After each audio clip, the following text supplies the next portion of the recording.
참 전데요. 법원행정처 처장께서는 위법한 발언을 계속하고 계십니다. 그 이유를 제가 말씀드리겠습니다.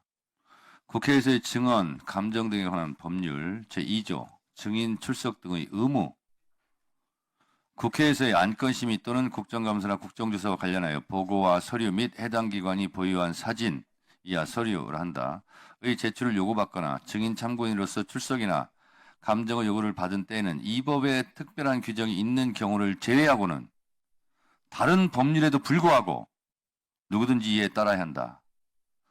지금 오늘 대법원장이 얘기했던 이 법원조직법, 국회법, 이 법인데 이 법을 들이댔는데 다른 법에도 불구하고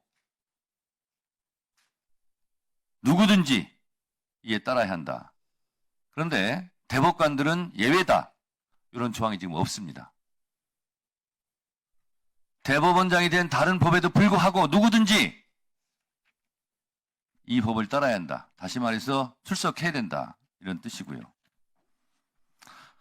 서류 제출 관련해서는 이건 제가 여러 차례 법사위에서 얘기를 했고 좀 이따 말씀드리겠지만 헌재에서도 합헌이라고 그리고 따라야 된다고 판결한 바 있습니다. 국회 증언감정법 제4조 공무상 비밀에 관한 증언 서류 등의 제출 이랑 국회로부터 공무원 또는 공무원이었던 사람이 증언의 요구를 받거나 국가기관이 서류 등의 제출을 요구받는 경우에 증언할 사실이나 제출할 서류 등의 내용이 직무상 비밀에 속한다는 이유로 증언이나 서류 등의 제출을 거부할 수 없다. 다만 군사, 외교, 대북 관계의 국가 비밀에 관한 사항으로서 그 발표로 말미암아 국가 안위에 중대한 영향을 미칠 수 있음이 명백하다고 주무장관 이 증언 등의 요구를 받은 날부터 5일 이내에 소명하는 경우에는 그러하지 아니한다. 대법원장이 지금 들이댄 헌법과 법률에 위반됐다고 제가 아까 모두에 말씀드린 이유가 다 이런 법적인 근거에 의해서 제가 드리는 말씀입니다. 지금 비밀이라고 제출하지 않은 것이 처장 군사 관련입니까? 말씀드려도 되겠습니까? 군사 관련입니까? 저희들은 이제 군사 관련입니까? 군사와 관련은 군사 관련입니까? 군사 관련입니까? 그 부분으로 말씀드린 것은 아니고 군사 부분입니까? 아닙니까? 그것만 말하세요. 예, 그와 관련해서 드린 말씀은 아니라고 말씀을 드리겠습니다. 자, 군사 관련 아니죠? 이제 헌법적인 관점에서 외교 아니죠? 헌법적인 관점, 대북 아니죠? 헌법적인 관점입니다. 그러면 제가 지금 읽어드린 이 법들이 위헌이란 뜻입니까? 박성재 법무부 장관도 헌법재판소 탄핵심판에서 국회에서 요구한 자료를 제출하지 않은 것은 불법이다 라고 이미 헌법재판소에서 판결했어요. 대법원은 예외입니까? 모든 국민은 법 앞에 평등하다. 단 대법관들은 예외를 한다. 이렇게 헌법조항이 돼 있습니까? 국회 증언감정법이 우리 대법관들께서 보실 때는 휴지 조각입니까?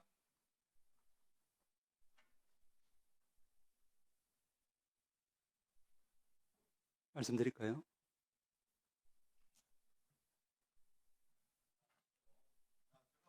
자,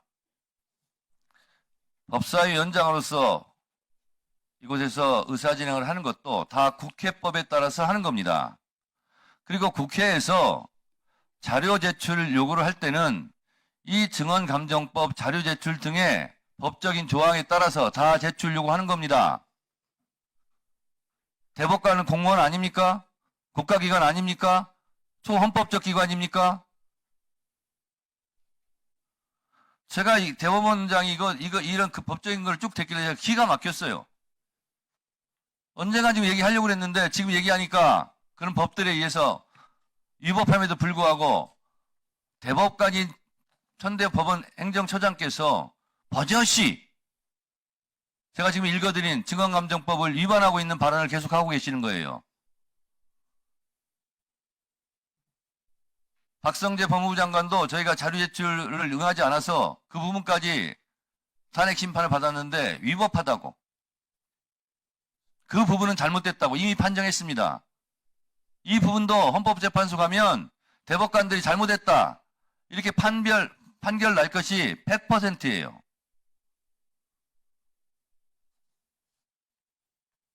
그렇게 특권 의식을 가지고 국회 위에 있는 것처럼, 국민 위에 있는 것처럼, 헌법 위에 있는 것처럼 그렇게 하지 마세요.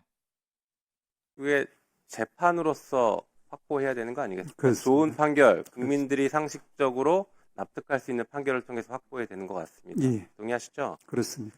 사법부의 신뢰를 깨는 것은 반대로 국민의 눈높이에 맞지 않는 엉뚱한 판결, 이상한 판결, 소위 말하는 사회생활 잘 모르는 법조인들이 자기들만의 세상에 빠진 판결, 이런 것들이 사실 사법부의 신뢰를 깨트리는 것 같습니다. 게다가 사법부의 구성원들이 비리를 저질렀다라고 하면 사법부의 신뢰는 바닥으로 떨어질 것 같아요. 그렇습니까? 예, 그런 일이 있어서는 안 됩니다. 안 되죠? 자, 수술하는 의사의 손은 깨끗해야 됩니다.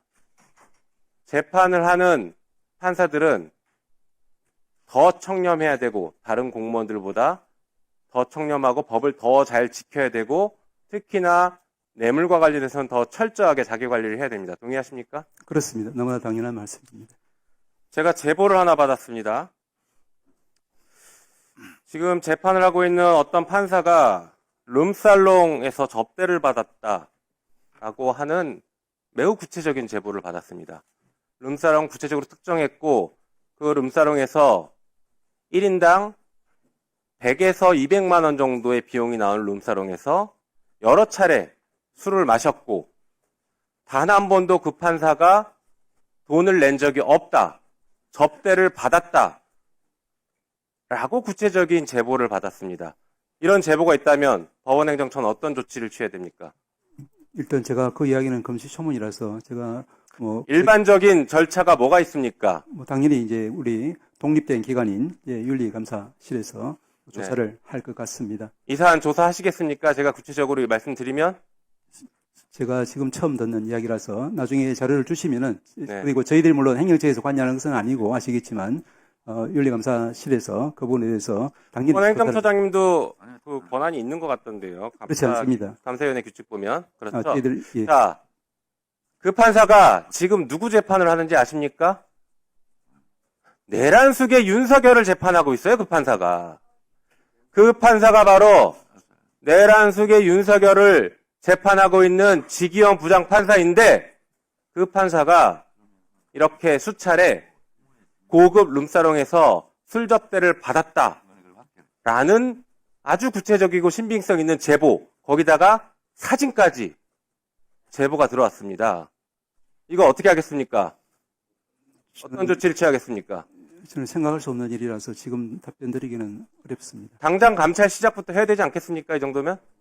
확인을 해보겠습니다. 확인이 아니라 필요하면 제가 사진이랑 자료는 드릴 수 있는데 감찰 시작해야 되지 않겠냐고요. 그 부분은 말씀드린 것처럼 이제 우리 독립된 기관인 윤리감사실에서 절차를 일단 이 정도 문제가 되면 재판부터 바로 직무 배제하고 당장 감찰해야 되는 거 아닙니까?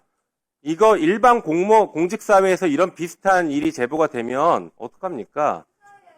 네, 당장 직무 배제하고 감찰하고 필요하면 수사합니다. 이런 사안은 아까 제가 분명히 말씀드렸던 것처럼 최소 100만 원이 넘는 사안이기 때문에 뇌물죄가 성립되거나 아니면 적어도 청탁금지법 8조 1항은 무조건 위반으로 보여집니다. 100만 원 이상 금품 향응 등을 받으면 곧바로 법 위반이지 않습니까?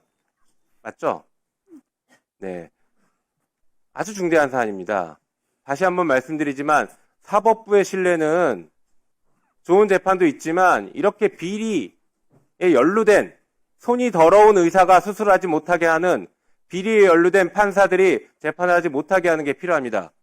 그 접대 도대체 누구로부터 받았는지, 윤석열 재판은 왜 이렇게 이상하게 흘러가고 있는지 다 비공개하고 왜 그렇게 돌아가는지 이 관련성까지 다 따져보셔야 됩니다.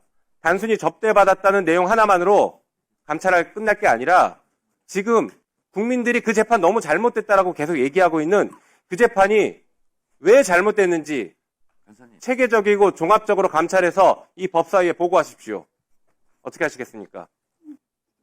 돌아가서 검토를 해보겠습니다. 법원 감사위원회 규칙 보면 우리 법원 행정처장님이 윤리감사관에게 필요한 조치를 권고할 수 있도록 되어 있습니다. 2조 1항에 이렇게 있습니다. 이렇게 하시겠습니까? 돌아가서 사안을 좀 확인해보고 검토를 해보겠습니다.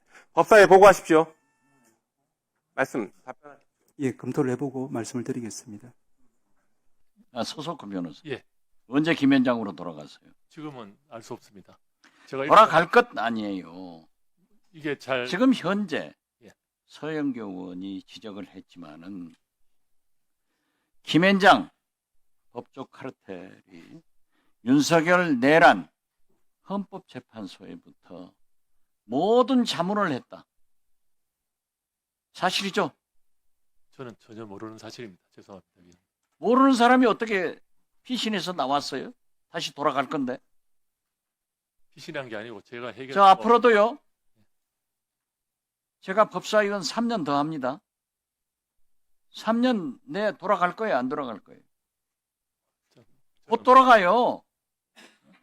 김 원장이 그러한 물론 로펌이기 때문에 모든 변호를 할 수 있습니다.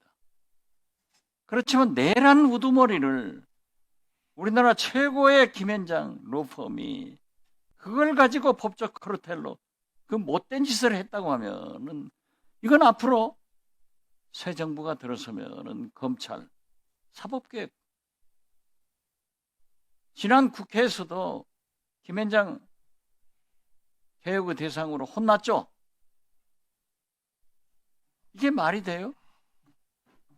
개입했어요, 안 했어요? 저는 전혀 상관이 없는 일입니다. 죄송합니다, 위원님. 그 저는 법조인들 속물을 취급하는 진짜 변호사가 아니고 뱀장어 대가리에 참기름 발라놓은 그런 얘기 하지 마세요. 말이 됩니까? 김현장이 내란 수개를 그리고 조희대 대법원장과 서석구 변호사가 브리치했다는 것은 세상이 다 알잖아요. 전혀 그런 사실이 없습니다, 위원장님. 자, 이준일 교수님. 네. 저는요, 이번 대법원의 파기환송심이 총체적으로 사법 불신을 국민들에게 주었습니다. 저도 현재 재판을 받고 있지만은 모든 피고인들이 재판장이 제 기록을 철저히 보고 판단을 하실 것으로 믿는 게 당연하죠. 네, 그렇습니다.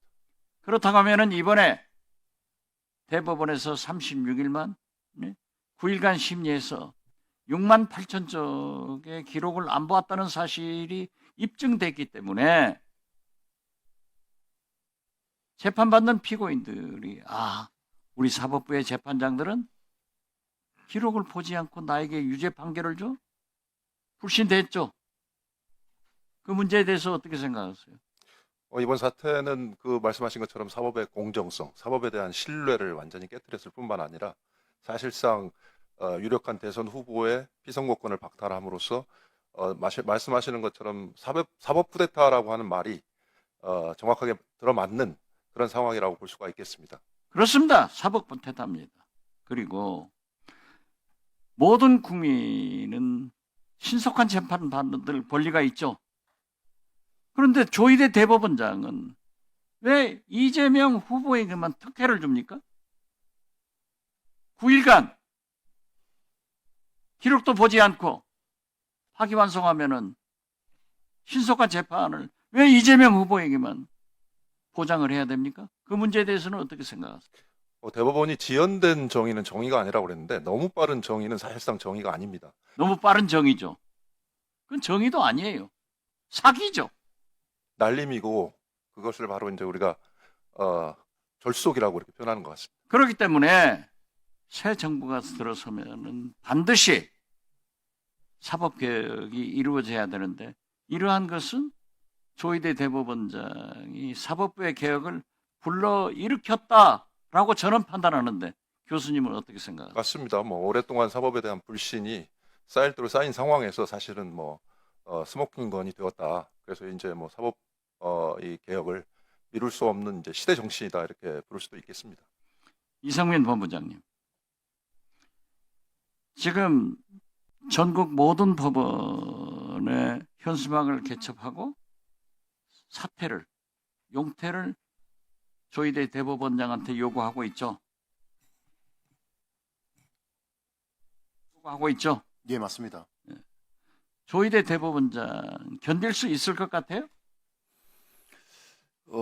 사실은 저 개인적으로는 탄핵까지는 가지를 않기를 바랍니다. 탄핵까지 가지를 않기를 바라는데 만약 자진 사퇴가 안 된다 그러면은 탄핵의 칼날이 들어올 거라고 봅니다. 그걸 대법원장 스스로가 좀 잘 알아들었으면 좋겠습니다. 지금의 국민들이 하는 명령을. 26일 법원 대표자 회의의 결론이 어떻게 날 것 같아요? 이게 뭐 그런 생각이 좀 듭니다. 법관의 구성원들 성향이 그렇게 진보적이지는 않아요. 진보적이지는 않아서 이번에 전원 법관 회의에 참석을 하는 사람 숫자나 또 이 회의가 열리게 되는 구성을 하는 사람 숫자도 되게 작았을 뿐더러 여러 가지 이유를 봤을 때 뾰족하게 사법부를 질타하는 그런 내용의 의견이 모아지지는 않을 거라고 봅니다.